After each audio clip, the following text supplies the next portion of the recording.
Imagine this. Best friends RBC and O2 were visiting Lungville and decided to stop by Highland Playground. Once there, they raced for the slides, where O2 jumped into the bronchus and RBC hopped into the pulmonary artery. Because this was the right lung side of the playground, the pulmonary artery slide was anterior to the bronchus slide, whereas if they had gone to the left lung side of the playground, the pulmonary artery slide would have been superior to the bronchus slide. Luckily, RBC and O2 were able to check the map that was situated next to the train rails to know which slide to hop into.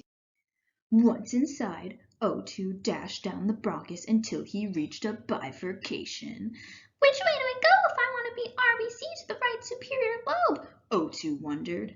This way, he concluded as he shifted his weight, skirting down a secondary bronchi headed for the right superior lobe. He was determined to beat RBC, but after another moment he was met with a second bifurcation. Sweat beaded on his forehead over the gravity of this decision. This way, O2 exclaimed as he sailed down a tertiary bronchi en route for the anterior bronchopulmonary segment of the right superior lobe. Meanwhile, RBC had flown down the pulmonary artery until he was confronted by a bifurcation himself. I have to beat O2, RBC breathed as he headed down the lobar artery to the right superior lobe. Confident he was winning, RBC encountered a second bifurcation, where he ultimately chose to sail down the segmental artery to the anterior bronchopulmonary segment of the superior lobe of the right lung.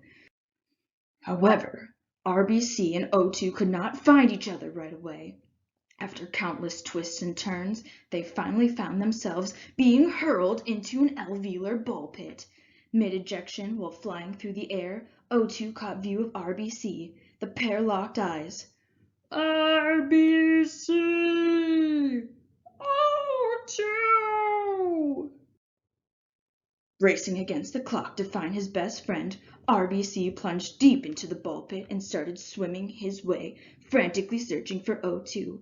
O2! O2! Where are you? RBC was getting worried. He needed to get his little friend home on time.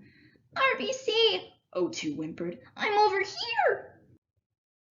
RBC hoisted O2 on his back and started to make his way towards the venous drainage system to get home.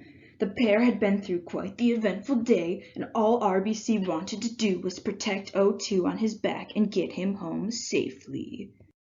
Exiting by way of the pulmonary capillary road, RBC and O2 were met by other little red blood cells and little oxygens making their way from the adjacent bronchopulmonary segment ball pit, and they all entered one of the intersegmental vein roads in the septa between the two segments. Rough day? One of the other little red blood cells asked, another little oxygen also on his back. You know it, said RBC. I just want to get O2 home. Same, the other little red blood cell agreed. Before they knew it, they merged into the right superior pulmonary vein road, since they had been playing in the superior lobe of the right lung, which took them directly to the left atrium express at Hart Station that would help RBC get O2 home. There is also a right inferior pulmonary vein, which carries oxygenated blood from the right lung to the left atrium of the heart, as well as the left superior and inferior veins that carry oxygenated blood from the left lung to the left atrium of the heart, so that little RBCs carrying little O2s can be pumped out to the rest of the body. And then there was Lymphora, the very grumpy cleaning maid in Lungville. She had the job of cleaning up after all the little red blood cells and little oxygens ran through the playground and made a mess of everything. She especially hated the children who stole balls from the ball pit and left trails as they dropped them on their way home, since she would have to pick them up. And every day it was the same thing.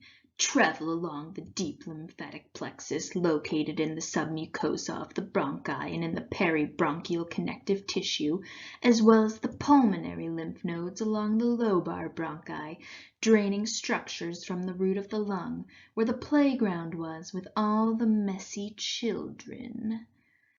Eventually, later in the day, she would meet up with the lymphador, the most cheerful custodian in Lungville, whose route was along the superficial lymphatic plexus, deep to the visceral pleura, and he was in charge of draining the visceral pleura, as well as the superficial tissue of the lung, also known as the parenchyma. Another reason why Lymphora was always so grumpy. She had an extra set of nodes to drain than Lymphador. Every day they met up at the bronchopulmonary lymph nodes, also known colloquially as the hilar lymph nodes, since they were in the hilum of the lung in Lungville. Lymphador's cheerfulness was so infectious that he could always get Lymphora to crack a smile. Together, they would travel along the inferior and superior tracheobronchial lymph nodes, which are inferior and superior to the bifurcation of the trachea respectively, followed by the paratracheal lymph nodes, which run superiorly on either side of the trachea, and then the right and left bronchiomediastinal trunks. While the left bronchiomediastinal trunk generally empties into the thoracic duct, the right bronchiomediastinal trunk usually merges with other lymphatic trunks, converging to form the right lymphatic duct. At this point, Lymphora and Lymphador are able to meet up with all the other cleaning maids and custodians at the end of their shifts before finally finishing the day, draining back into the venous bloodstream.